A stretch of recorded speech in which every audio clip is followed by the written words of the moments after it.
नमस्ते। हम भारतीय जन संगठन बीजेएस की छात्राएं हैं। हम वर्मी कंपोस्टिंग व केचुआ खाद की प्रदर्शनी कर रहे हैं जो आयोका शेयर साइंस ड्राइव के द्वारा आयोजित किया गया है। आज हम आपको अपने द्वारा बनाए गए प्रदर्शन के बारे में जानकारी देने वाले हैं। हमारी प्रदर्शन का नाम है वर्मी कंपोस्ट यानी केचुआ खाद। केचुआ खाद या वर्मी कंपोस्ट पोषण पदार्थों से भरपूर एक उत्तम जैविक खाद है। यह खाद का उत्पादन केचुआ, कीड़े, बचे हुए खाद्य पदार्थ, सूखे पत्ते, गोबर आदि से सहायक से बनाया जाता है। इस खाद को तैयार करने में प्रक्रिया स्थापित हो जाने के बाद 1 से 1.5 माह का समय लगता है। प्रत्येक माह 1 टन खाद प्राप्त करने हेतु 100 वर्ग फुट आकार की नर्सरी बेड पर्याप्त होती है। केचुआ खाद की आवश्यकताएं। मिट्टी की दृष्टि से केचुआ खाद से भूमि की गुणवत्ता में सुधार आती है। भूमि में उपयोग जीव जंतु की संख्या की उत्पत्ति व बढ़ाव होती है। कृषकों की दृष्टि से सिंचाई के अंतराल में उन्नति होती है। साथ ही पक्षी, पालतू जानवर, मुर्गियाँ तथा मछलियों के लिए केचुआ का उपयोग खाद्य सामग्री के रूप में किया जाता है। वर्मी कंपोस्ट को पौधों का अमृत कहा जाता है, मगर दुर्भाग्यवश हमें यह कहना पड़ रहा है कि जो हमारे लिए अनाज का उत्पादन करते हैं, जो हमारे लिए दिन रात खेतों में खून पसीना बहाते हैं, आज स्वयं उनके पास कुछ भी नहीं है। वो गरीबी की अंधेरी बेड़ियों में जकड़े हुए हैं।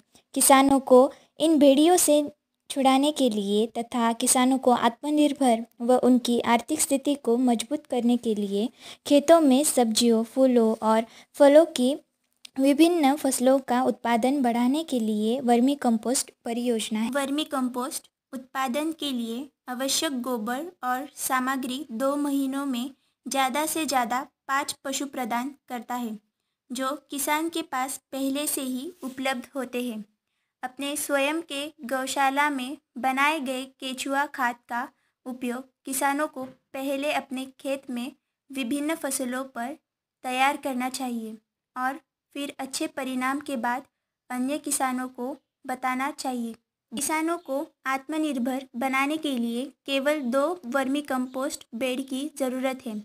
वर्मी कंपोस्ट या वर्मी वॉश तथा केचुआ खाद अत्यंत लाभकारी है, कारण इससे केवल खेती ही नहीं बल्कि पर्यावरण में भी अन्य जीवों का संतुलन बना रहता है। यह हमारा वर्मी कंपोस्ट प्रोजेक्ट का मॉडल है। जैसे कि आप यहाँ देख सकते हैं कि यह पूरी प्राकृतिक चीज़ों को दर्शा रहा है। यहाँ पे हमारे खेत हैं जिसमें हमने अनेक व अलग अलग प्रकार फसलों का उत्पादन करते हैं।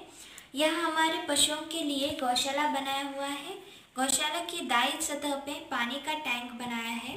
पशुओं को तथा खेतों में पानी की आवश्यकता को पूर्ण करने के लिए यहाँ हमने टैंकर से एक पाइप जोड़ा है जो खेतों में पानी पहुँचाने का काम करता है। टैंक के दाईं ओर किसान का घर है। यहाँ खेतों में काम आने वाले औजार रखे हैं। यहाँ वर्मी कंपोस्ट बेड है। यह 2 बेड लगाए गए हैं। एक बेड में करीब 1300 केजी की खाद तैयार करने की क्षमता होती है। वर्मी कंपोस्ट बनाने के लिए हमने पशुओं से प्राप्त गोबर, पेड़ों के सूखे व नीचे गिरे हुए पत्ते, खेतों में से फसलों के काटे हुए जड़, मिट्टी का उपयोग किया है। इसे पूर्ण बनाने में 1 से 1.5 महीना लगता है। वर्मी कंपोस्ट में हम केचुआ का उत्पादन करते हैं। तैयार हुए वर्मी कंपोस्ट को खेतों, पेड़ों व फलों के पौधों में भी डाल सकते हैं। जैसे कि आप यहाँ देख सकते हैं कि खेतों के चारों तरफ अन्य प्रकार के पेड़ लगे हुए हैं। गेट व घर के पास नारियल के पेड़ लगाए गए हैं। इसी तरह हम अपने प्रदर्शन की जानकारी समाप्त करते हैं। आप सभी को हम चारों की तरफ से धन्यवाद।